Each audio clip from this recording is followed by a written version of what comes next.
მოგესალმებით. ამ ბოლო დროს ძალიან ბევრი მესმის ასეთი ფრაზა, რომ სახლში დედა ბავშვებთან დეგრადირდება. ან გოგოები ამბობენ, რომ არაფერი არ მაქვს, დეგრადირდები სახლში ბავშვებთან, არ მაქვს წარმატება, არ მაქვს რაღაცის ხალისი და ასე შემდეგ. გოგოებო, ჩემო კარგებო და ლამაზებო, ეს არის რაღაცა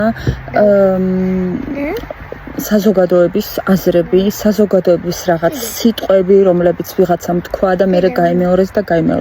დაიმახსოვრეთ ერთხელ და სამუდამოდ, რომ ბავშვებთან დეგრადირება სახლში არის შეუძლებელი. პირველ რიგში, იმიტომ რომ ეს არის ახალგაზრდა ენერგია. წარმოიდგინეთ, რამხელა ახალგაზრდა ენერგია ტრიალებს თქვენ სახლში.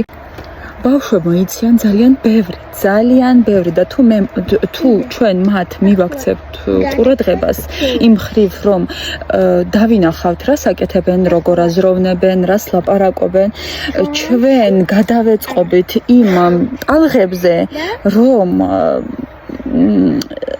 როგორ გითხრათ, ძალიან ბევრ შესაძლებლობას დავინახავთ სახლში ბავშვებთან ყოფნის დროს და ეს მოიშორეთ დეგრადაცია სახლში, დეგრადაცია ბავშვებთან. აი მე უტვინო ვარ უკვე სახლში, გამოვიკეტე ბავშვებთან. ეს არის სისულელე. მე იმდენი რამ ვისწავლე ბავშვებთან სახლში ყოფნით, აი ძალიან ბევრი რამ და ძალიან გთხოვთ ეს რაღაც ფრაზები, ფიქრები თქვენს მიმართ მოიშორეთ.